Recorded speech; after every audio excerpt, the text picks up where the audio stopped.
Unspoiled Network podcast.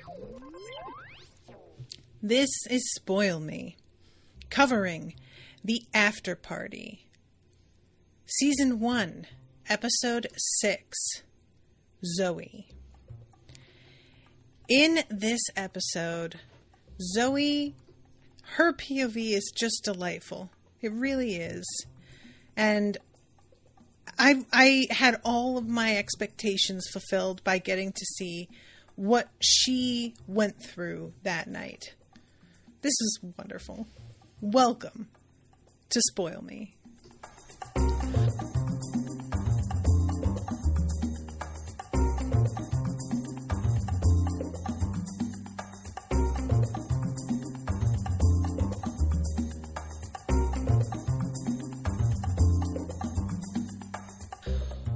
Welcome to the show, everyone. I am Natasha. Thank you so much to Max for commissioning this episode. Max, I'm so glad that you commissioned this show. Really, truly, what joy it has been. I don't know if you're planning on commissioning the second season. I think the second season is coming out right now.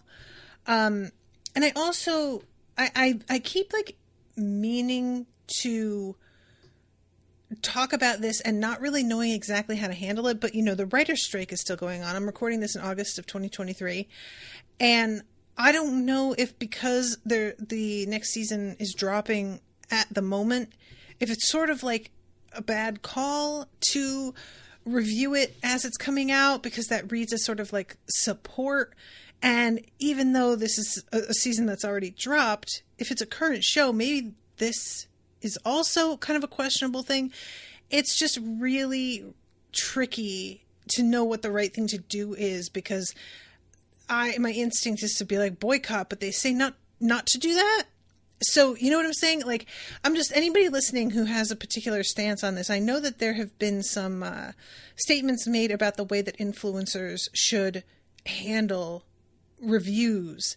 And I think probably influencer is the closest that you're going to come to saying what I do. I find it hard to call myself that because my following is so small, but I do want to be responsible. So it's just, one of those situations.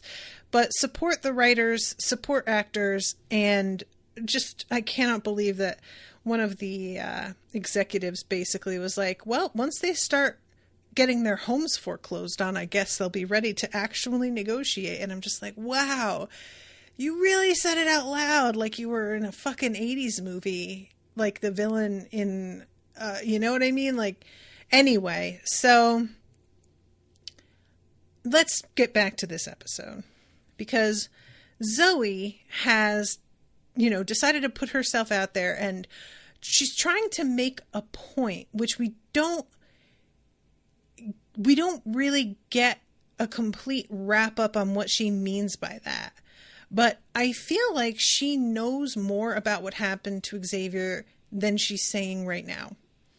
And that she just gets cut off because what happens is that Danner gets taken off the case. And it's a pretty serious, the way that it's handled. Culp, I don't want to say that there's an air of smugness to him, because I think in a lot of ways he was kind of wanting her to come out winning this. I don't think he is threatened by her exactly, and that he wanted a comeuppance. I think the dismissiveness she treats him with frustrates him, and he was excited to be able to be like, no, for once you have to fucking listen to me. But it's not exactly the same thing. But anyway, we pretty much jump right into things with Zoe. A lot of the other episodes we have gone through the house and sort of touched base with Aniq and with Jasper, and then eventually we get into a POV. The way they did it this time was we jump right into things with Zoe, and then we sort of take a break and come back to the present and talk to Aniq, because what she's showing us is the different versions of herself. And she's got the version of herself that she wants to be and the version of herself that she can't believe she has turned into, but she is, which I'm pretty sure we all feel this. Like when she says it to Danner behaves as if this is the wildest shit she's ever heard in her life. And I just really wanted to kind of stop and be like, Danner, are you really asserting that the person you are today, everything about you, is exactly what you imagined yourself to be like? Or is that what you're claiming? Because I call bullshit. Like, that would be wonderful, but no. You know, like, there's so many things that about my life presently that I think my younger self would be like, all right, nice, pretty cool, you know? But there are also a lot of things that I think my younger self would be like, wow, really? Oh, man, that is disappointing. And that is just part of getting older. It's a part of understanding how the world works in a more practical sense than you understood when you were younger. It's part of your priorities changing because you start to like have real concerns about things that you didn't have to worry about before, or because you have concerns about things that maybe feel more real to you now that you're older, but are just as fake and nothing as your teenage worries were.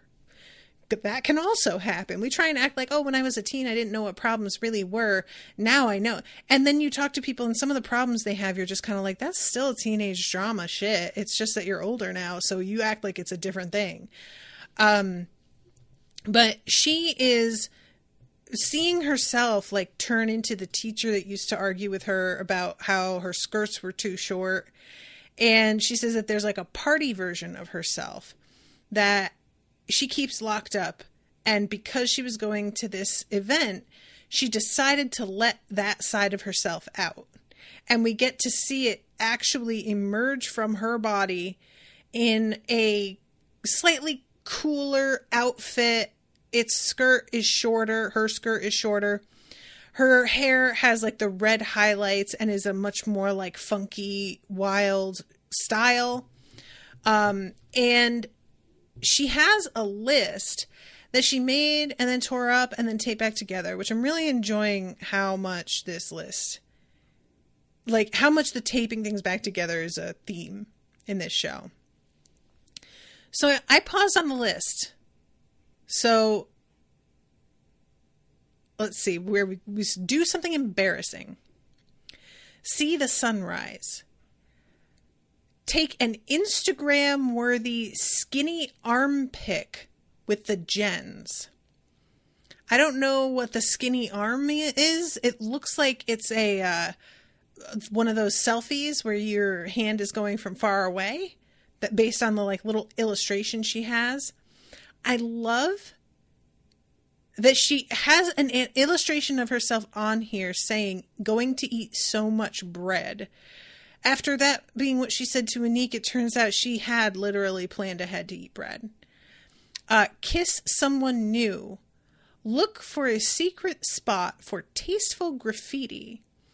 Ignore gluten intolerance just for tonight. Drink straight from the bottle. Quit worrying about Maggie.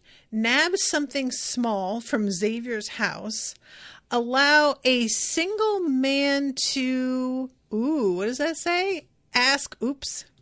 I think it might be ask for your number, but the pause had the subtitles directly over that part of the list. I don't know if it's important, but this is the sort of shit that I live for, getting to pause on these. Yeah, ask for your number. So, yeah, this is fun. I'm really like, I appreciated Aniq's reaction when she's like, it's really dumb, I made a list. And he's like, what, are you kidding? I love lists. I was like, same, sir. It's such a bizarre thing to be the kind of person who simultaneously loves lists and then being the kind of person who like ignores lists. But I am. So we jump back to seeing Zoe talking from one side to the other in the spinny chair and failing to really get Danner on her side in terms of the metaphor that she's trying to create. But yeah, this make out with someone with whom you otherwise would not outmake. And her other side, gross. With whom? No. And this is when Aniq pops in. He tries to tell her she doesn't have to do this. And Danner basically is like, dude, get the fuck out of here. You're a suspect. This is an interview. Stop fucking things up.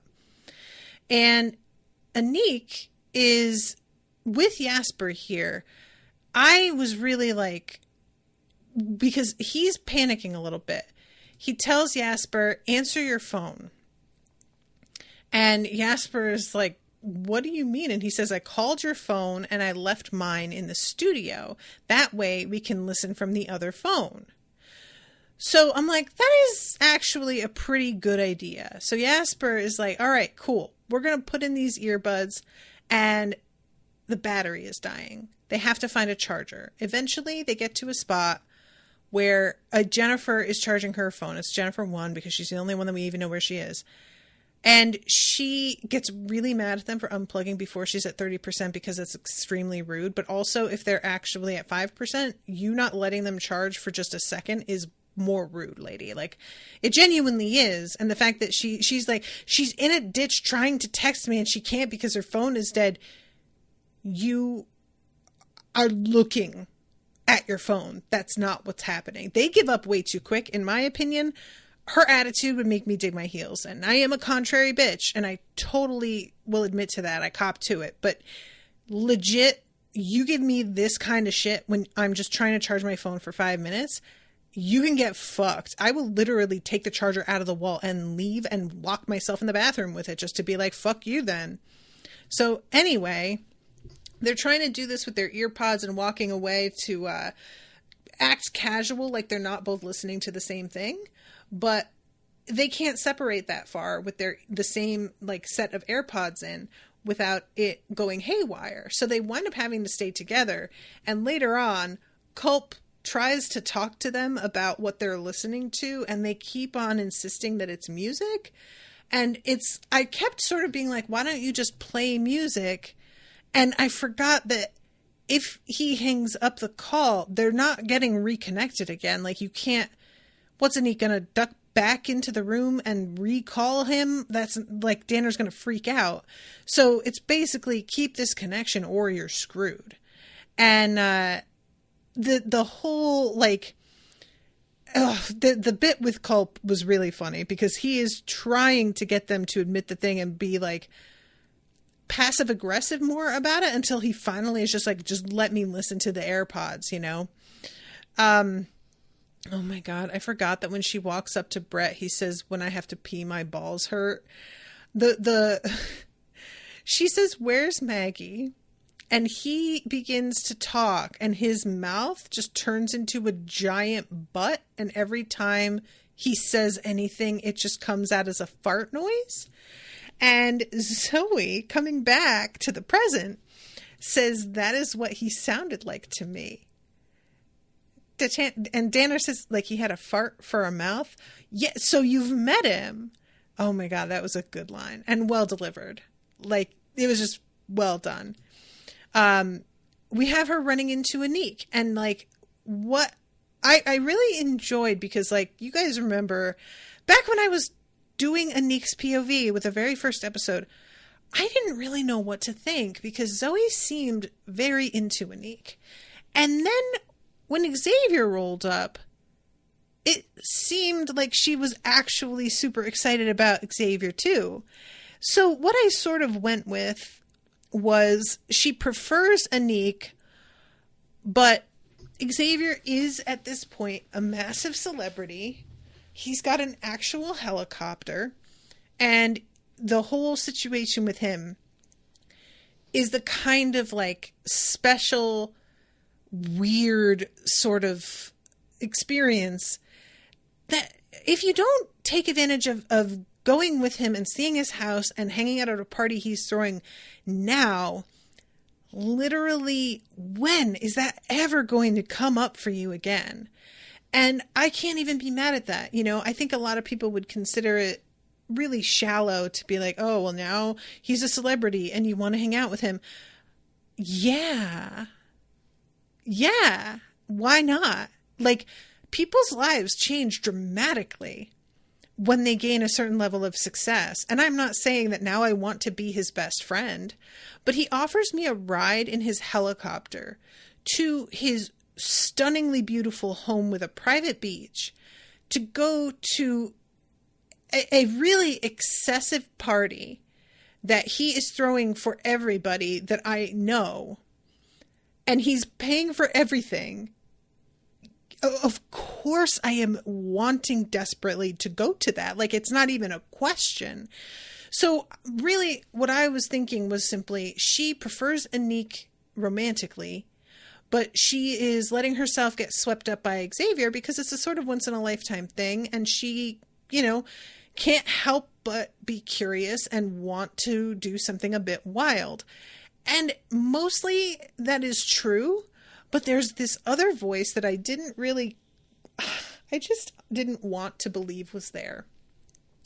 And this is of her wilder self trying to tell her that hooking up with Aniq tonight, having him be the guy that, like, ordinarily I wouldn't make out with him. Her fun self is saying Aniq is a good, sweet, safe guy that you actually like. That is not the dude we're going for tonight. The whole point of this evening is picking somebody extremely hot, but kind of stupid, who you aren't going to get attached to. That is a maybe bad decision. And you're just gonna go for it because of the fact that he's a bit of a bad decision. And that's the kind of bad decision you used to make that was fun. So while she's with Aniq, her cool self is yelling at her for encouraging him or for liking him at all. And when she's around Xavier, her cool self keeps like nudging her and encouraging her, even though her real self doesn't really want it. And there's a point where she's sitting alone with Xavier and he's doing a whole like, I'm trying to nail this laugh for this part I'm going to play. And she has to fake a laugh, but when Aniq sits down and jokes with her, she genuinely laughs. And her fun self is like, how the fuck do you sound more natural now? And she says straight up, because I'm actually having fun right now. And I actually really understood this. Like, the idea of there being something you truly want, and then something that like a shit version of you thinks you should want. And that voice having more of an effect on you than you know it should. You know, you've got your own judgment and you can see objectively that like this thing is better, but there's something about the fact that you can tell objectively one thing is a better choice that makes you want it less. Because you're like, yeah, but I'm over here being logical and I'm so tired of that. I'm sick of it. I really, really get it, Zoe. I didn't blame her for this at all. You know, it was like disappointing to know that there's a voice telling her not to be into Aniq while it's happening, because I don't want to think that there's, I like Aniq. I want her to appreciate him the way that I appreciate him as a character. Like, I've grown to really, really like him. And I am on his side due to that. So knowing that there's a voice being like, oh my God, he's so boring, was a bummer. You know, it made me sad. At the same time, though, I really see how that could happen. And this is the sort of thing that leads guys to acting like women just don't like nice guys. Like, this exact sort of voice in her head is what so many dudes will try and say, like, well, this is why you have to be an asshole because girls like, and it's like, I'm so sorry, but if you have the personality of Aniq and you're whining that girls don't like you, you're either oblivious or there's something else really wild going on. Like, the dudes who claim women don't like nice guys are not nice guys. And they aren't even usually up against somebody like Xavier, who is a famous millionaire actor musician. Like, you know, like, and she's freely admitting, even as she's doing this, even if she hooks up with Xavier, it's for tonight only. Like, that shit is not real, and she doesn't want it to be real. The point of it is that it's not real, because this whole evening is supposed to be just like being fucked up. So anyway, this whole bit with running into him, it's really cute because her fun self sort of vanishes for a second and she's just enjoying it. And I just really liked seeing how happy she genuinely was at first. The arguments come up later, but it is at first just pure, oh my God, look how cute he is. I forgot we had a little bit of a thing. So then we have her coming up to the Jennifers, and I swear to God, you guys, Zoe, so good to see you. So good and amazing.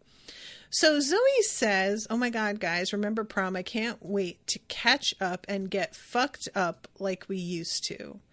And the Jennifers look at each other and they both stand up with their baby bumps. And Zoe yells, no, I mean, no way. Why didn't you tell me? And they say, we didn't know how to tell you, or really when would be the right time, because your life is a mess, a hot mess.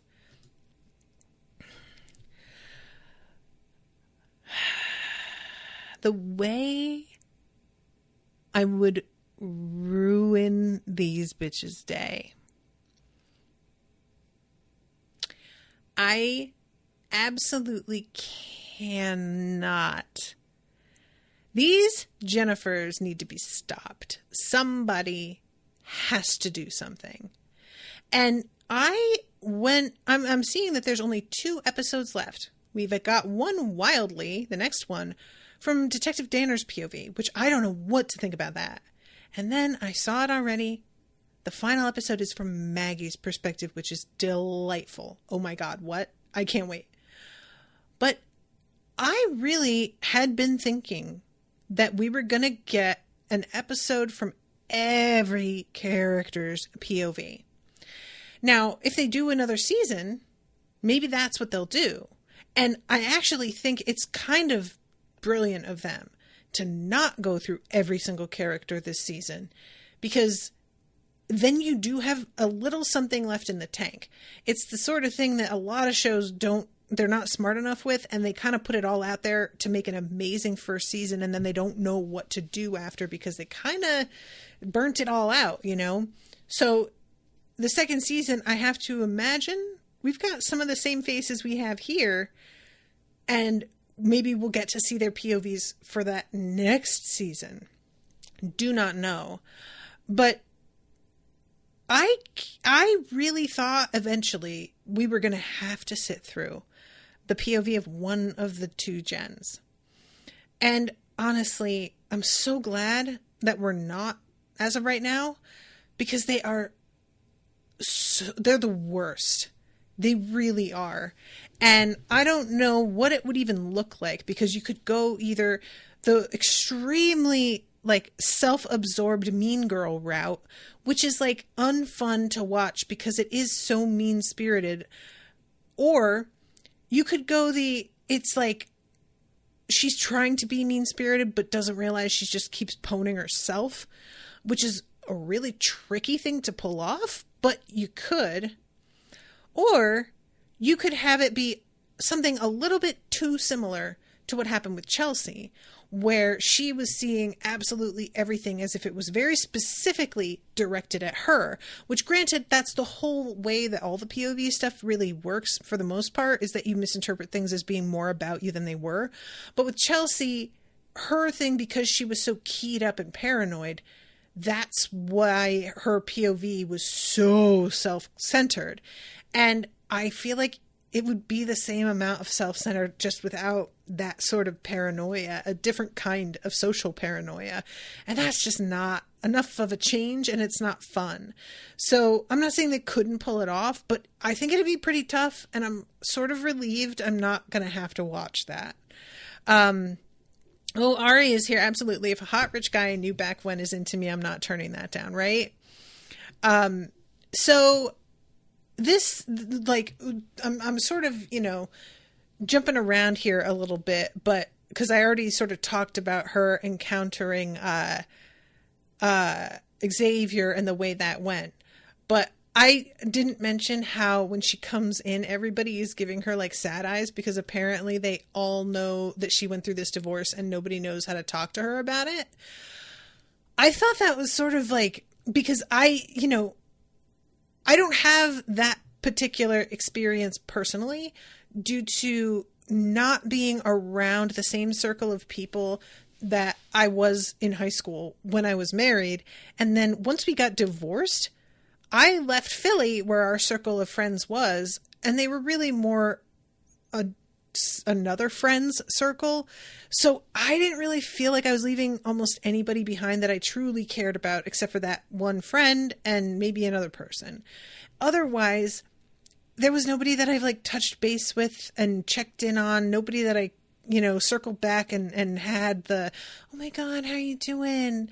And it never even occurred to me how awkward it would be if you've got a whole group like this that all know your business. But yeah, that would suck big time. So this whole bit, I was truly sort of like, oh God, it didn't even occur to me, but it makes sense. I love too when her fun self decides to go and sing karaoke, and she justifies it to herself with one thing we've never done before. But when her fun self goes out for a minute, she's just like, oh God, oh God, oh God. And then she looks around and realizes that everybody's sort of into it. And she's thinking, oh, okay. And sort of sits back and like it enjoys it. And it just like lets it happen. I really liked that. Like, I was worried she's going to be wringing her hands throughout. But instead, it's like she finally just lets go for a second and sees we're all in this together. Everybody's just, enjoying the sort of silliness of this. And it's not about mocking me. It's a goofy thing, So then we have Aniq up there. Oh my God, the two of them laughing. I mean, and he's got sweat pouring down his face. The animation for this was really good. I loved it. I also love that when she's sitting with Xavier, there's like sparklers in the thing with the champagne that are just like burning like flares. I don't remember if that was a thing that was really happening. I feel like it has to be sort of just a metaphor because they're going off when Xavier's there. Jasper comes by and steals Xavier away and they go out. So I'm figuring it was sort of like, oh, sparks were flying between us, But then when Aniq comes and sits down, she's actually having a good time again. And then we have the two of them going off and, getting their cookies and going to the student lounge and everything. We get a really fun bit here. Earlier, when she was talking to Brett, sorry. It happens later with Brett. But when she runs into Chelsea here, she has this tiny like rage monster come out of herself, the rage Zoe. And it's like basically a toddler, but combined with the Tasmanian devil. That's a comparison I would make. And later on when she does run into Brett because of their daughter being here, she turns into a bear. And it's framed as mama bear, but it's not like usually when people say mama bear, it's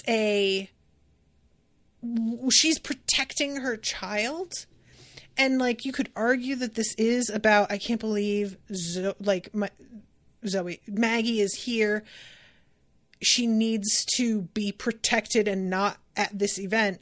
I don't think that's really it. I think it's like mama bear, just like, where the fuck is your father in general? And it was pretty fun because again, when we come back to the present, she is doing a bear like imitation, and Detective Danner is sitting there like, girl, what are you doing though? What are you even doing? And it's very, very fun. I also really like when she goes to get the edibles with Aniq in the teacher's lounge. She pulls the gummy out and it shows him in slow-mo taking a very tiny little bite. And look, I get that her, fun self is like, wow, really gonna get wild tonight, huh? You guys, edibles are very unpredictable, and Aniq is driving. I do not blame this man. You gotta be careful, like, Christ. I recently, because I had a connect that I was getting like regular edibles from, but it wound up drying up. And then I found out that Delta 8 and Delta 9 are legal in Texas, which is weird. And I think they're trying to keep that, like, to turn that into an untruth. But as of right now, I could just order Delta 9 THC on the internet. So I did. And I took about as much of one of those regular gummies as I had of the regular THC gummies that I was getting from the other source. And let me tell you, Delta 9 hits different. And I had a bit of an episode. This was like 3 days ago, you guys. And I remember talking to Owen, trying to explain to him how I was feeling, and his eyes just getting wider and wider until he was like inadvertently laughing, and me realizing I had been going for like 5 minutes without taking a breath, describing the exact machinations of my brain and how fucking insane I was starting to sound. And it was just so what I'm saying is, look, edibles are great. They really help me when I've got terrible anxiety, like, just really, really helpful. But you do gotta be careful though. So this is when Stone Zoe shows up.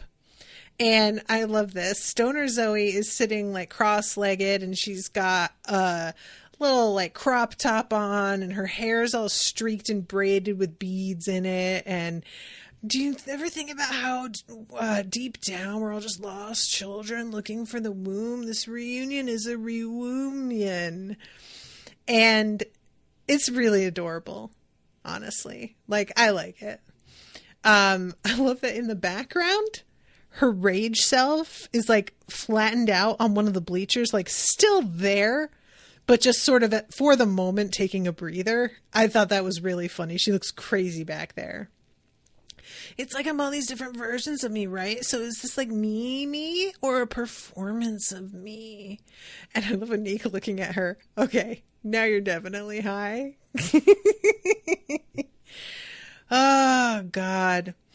I love this. The two of them, like, they're each internally, we know, going through so much self-doubt, but just trying to, like, let themselves enjoy stuff for the moment. And if that isn't just like the entire human experience, I don't know what is. Being like, I'm literally in the midst of a good situation, and I am telling myself ways to stop having fun. What is wrong with me? So yeah, Aniq is talking about how, you need the bad times, because having roadblocks means that you have to get creative and find your way around them, which I do get what he means. Like, yeah, that's actually that's something with art as well, that if you are, certain classes and stuff you'll take, and they'll be like, you absolutely cannot do these 3 things with this piece, and it'll be really interesting once you've been given guidelines like that, the stuff you come up with that you wouldn't have if you were allowed to do the easy thing. That's different than just like absolute garbage tragedy happening to you, but I see what he's doing. I do love when Aniq tells her he had a crush on her, that she says, oh my God, I had no idea. But her other self is like, girl, yes, you did. Stop it. So he leans in for a kiss. We come back to the present, and Danner is asking exactly how he came in for the kiss. Was his mouth open or closed? And Zoe says closed. And Danner is like, oh, okay. That's how you know he likes you. Because if they come in like this, they're just trying to get it in. Which is exactly 100% true. And she asks Zoe, were you actually going to kiss him? Which I thought it seemed really clear that she was. But, you know, she's not watching the way we are.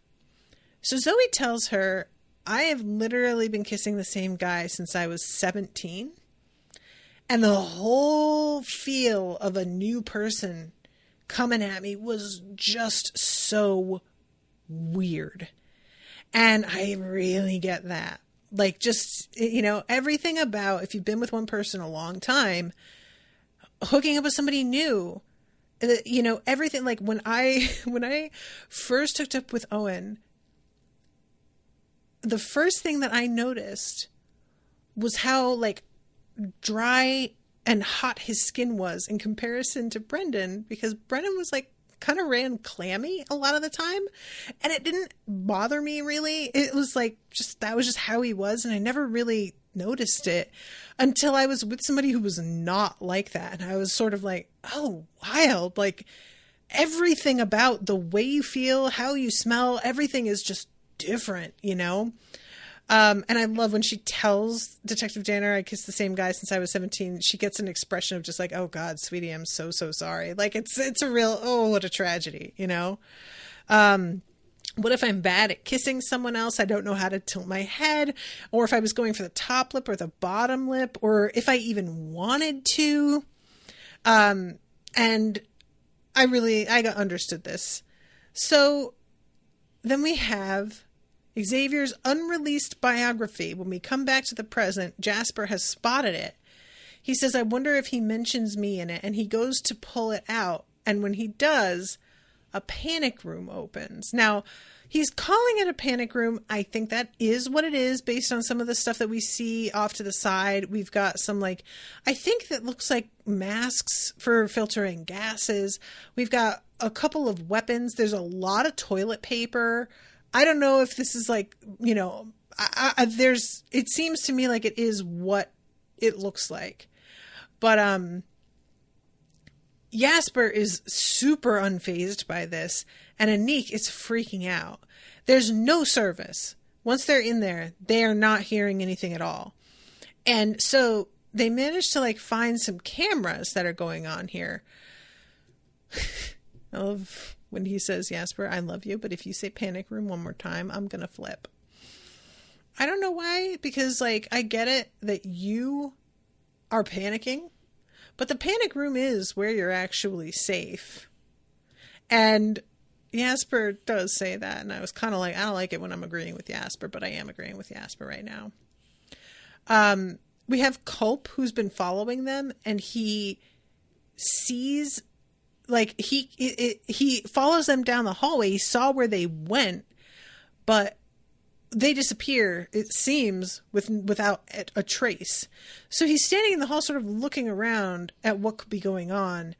And he spots the hat, the like pith helmet that is from the Hungry Hungry Hippos clip.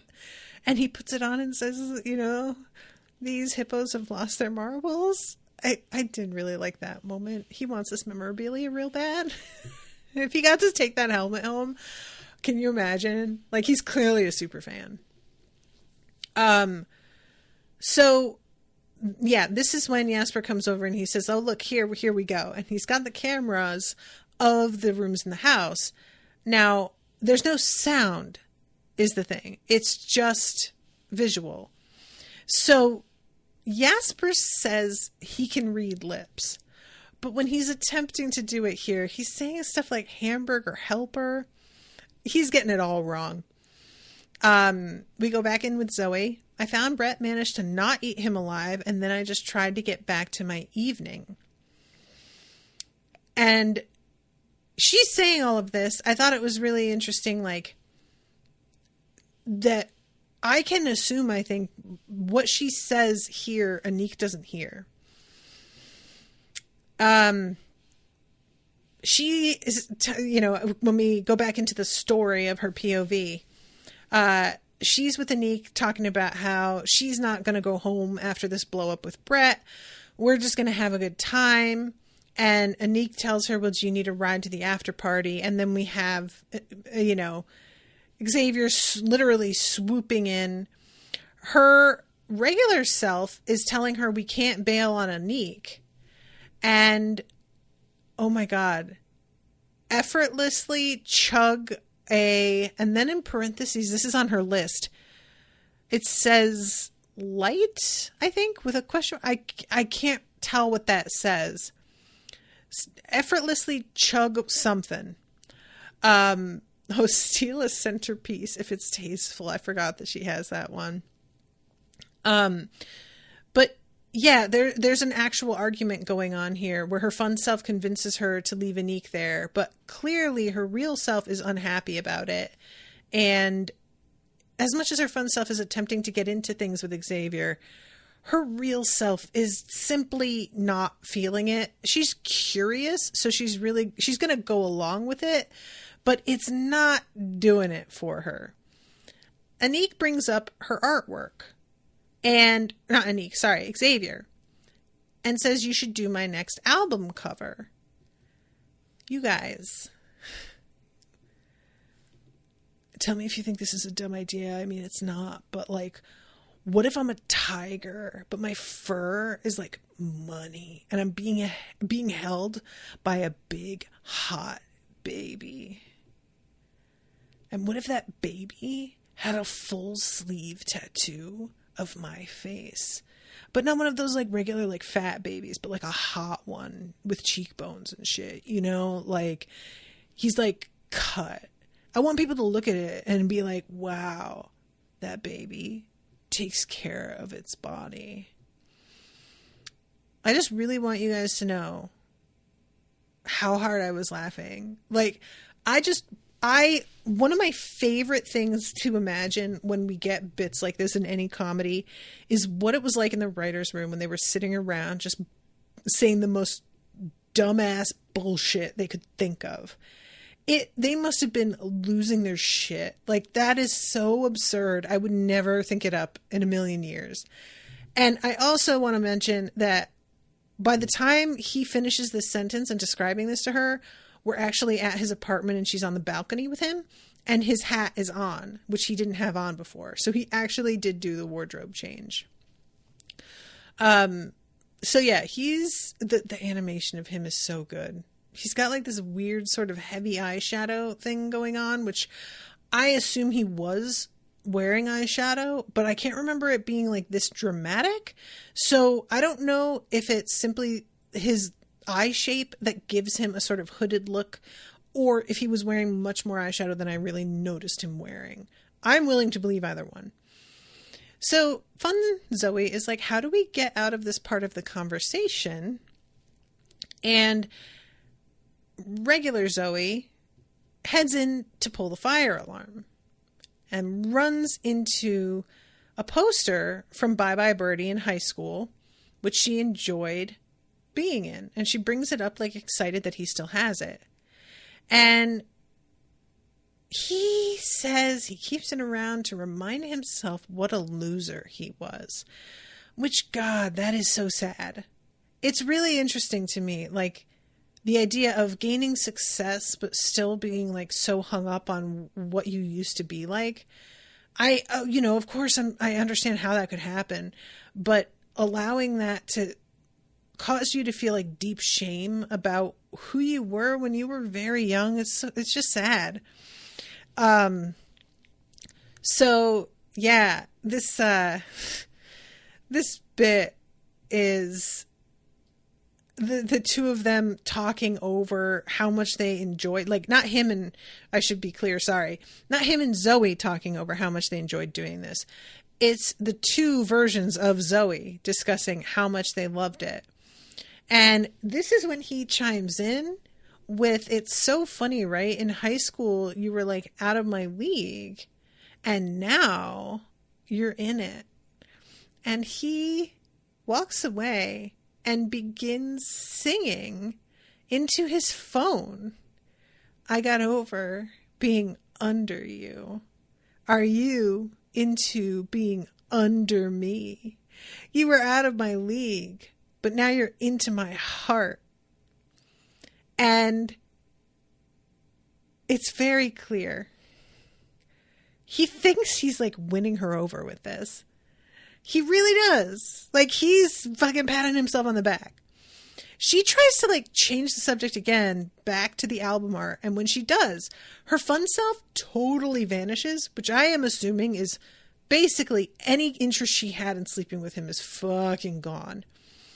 So she tells him that she could work up a sketch for him. And he says, yeah, I guess the art thing, you know, it was like, I care, you know, I do, but really it was just a way to get you up here.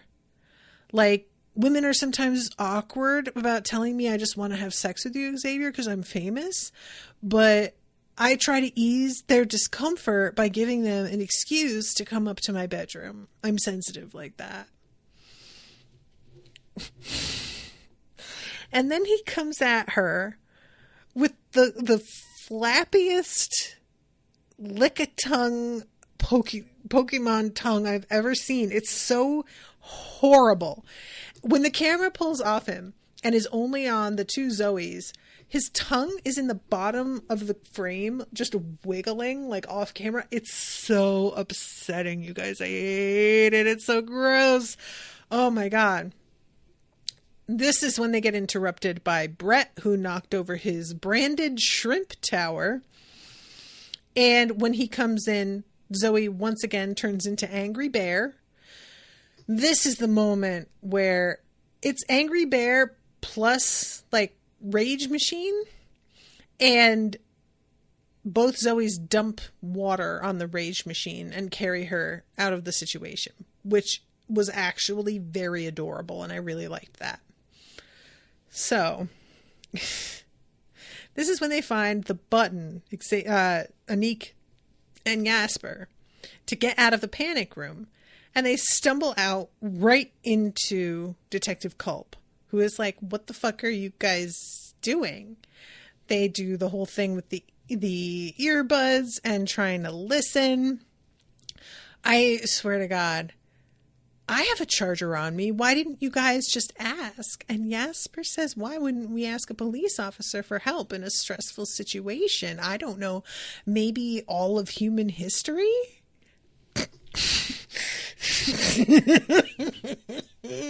You know I love that, you guys. Like, he just delivers it with the biggest, toothiest grin. You all know. If I were part of this party, if I had been in high school, I would have had the biggest crush on Jasper. I just would. And I fully admit that saying that while also still sort of being like, I think he might be the murderer, though. I stand by it. I just do. So Culp just says, whatever, take the charger if you need it. And this whole bit is just it was a good one. So this is when Zoe says, Brett did something I always thought he was capable of, but I never thought he'd actually do. And this is when he comes to her and apologizes and says that he's going to try and win her trust back, even though he knows he's not good enough for her and that they should not get back together. It's a pretty nice touch that, you know, his whole like, oh my God, I shit my pants thing when he says that in his POV. Instead, when we are in hers, he just looks up really abruptly and he says, is that a turkey or an eagle? And then runs off. I want to believe his version because it makes the most actual sense. But I'm kind of tempted to believe that it's Zoe's, actually. I feel like he would have just said whatever fucking came to mind. And, you know, in retrospect, he turns it into something that makes more sense in the moment. But he didn't have the presence of mind to make it make sense. You know what I'm saying? So this is when Fun Zoe pops out and is like, maybe we should find Aniq since we both actually like him. And they get interrupted here by Culp. This moment, this is what I was saying earlier when I was like, I don't think that he's just working against Danner. But Culp busts in to tell her they're listening to your interviews. I don't know how, but I swear to God. And she cuts him off by saying, I don't know what this is, but I'm in the middle of something and it's starting to get juicy. And she just closes the door in his face. And it's really obvious that that is kind of the straw that broke the camel's back. Like, it's a combination. I really think it's not just the way she's treating him, but the way none of the suspects take him seriously or are concerned about even like keeping up the appearance of behaving themselves. It all comes together for him to turn on her. And, you know, while a part of me has been sort of going, I don't think it's personal. I don't think he just wants to like get back at her. I really am giving him more benefit of the doubt than he might deserve, because it's a real thing for men to feel a way about being ordered around by a woman. And it's a real thing for a white person to feel a way about being ordered around by a black person. And if you are combining a white man being ordered around by a black woman, you may have a real powder keg there. You know, like, it may be that there is more to this resentment than meets the eye. I don't want there to be, but that's just a fucking factor that you've got to take into account, you know? So yeah, he picks up the phone and calls a captain. And she later is just like, you ratted me out. And he does not even bother to deny it. So then we have her going to find Aniq. He is coming at her drunk as hell with a guitar. And we finally get the guitar thing, that problem solved. He is trying to tell her how he feels. Zoe, things have been going unsaid, but they're going to be said because I'm going to set them. You are an angel in amongst a sea of turds. And am I going to sing a special song? I want to sing it. I wanted to sing it earlier. I'm going to sing a special song. This is my final door that open and closes open.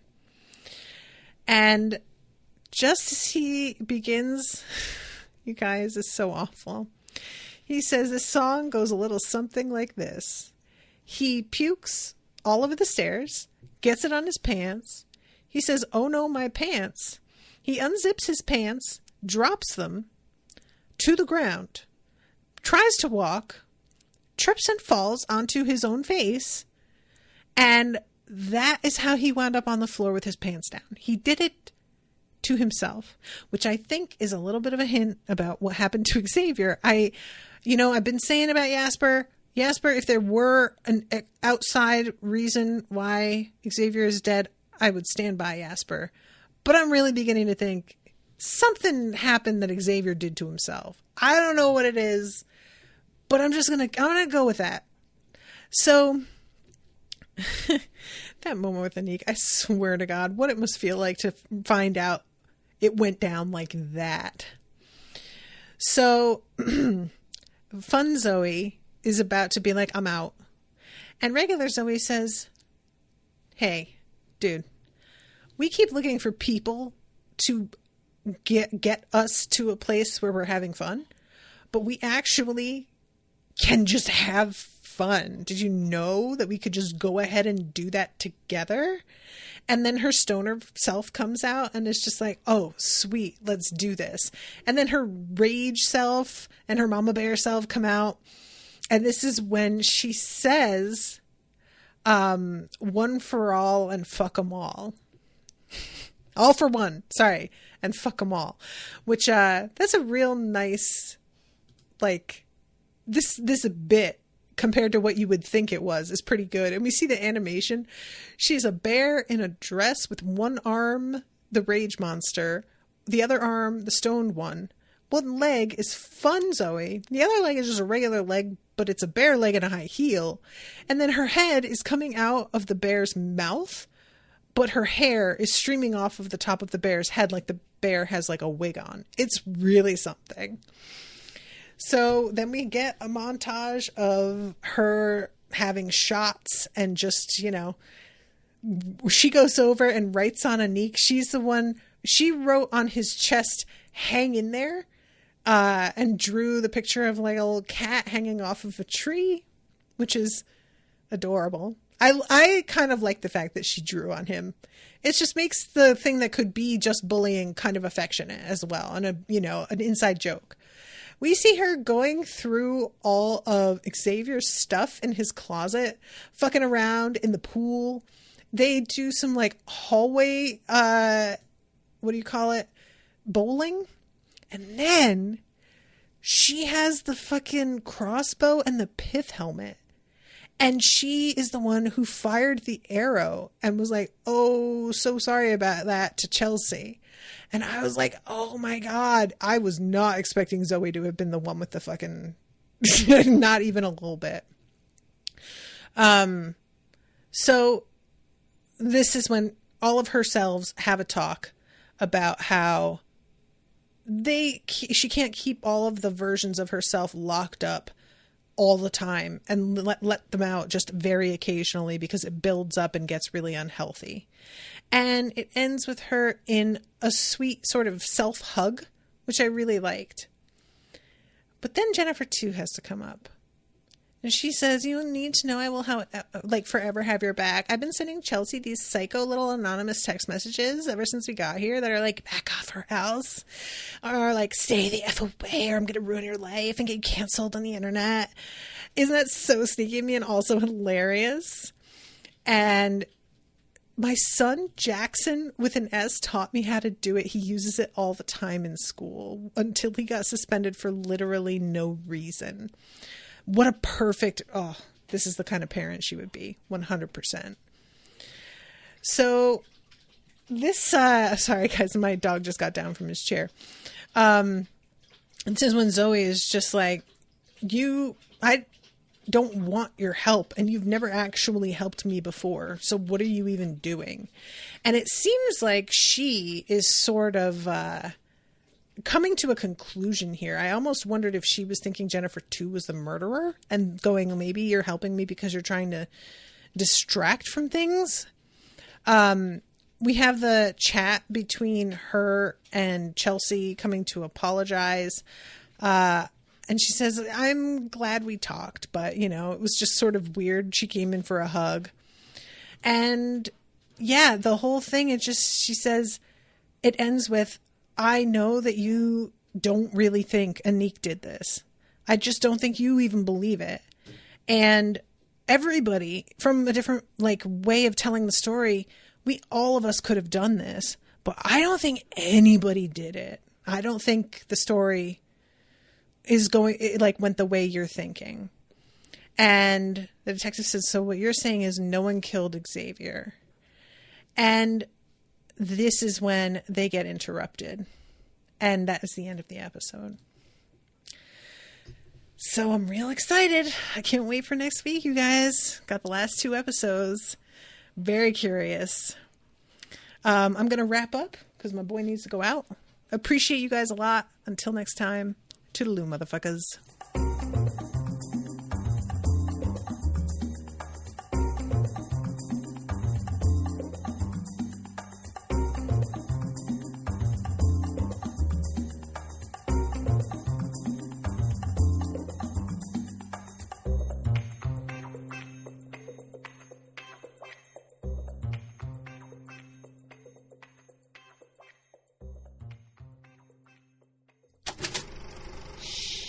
That was an Unspoiled Network podcast.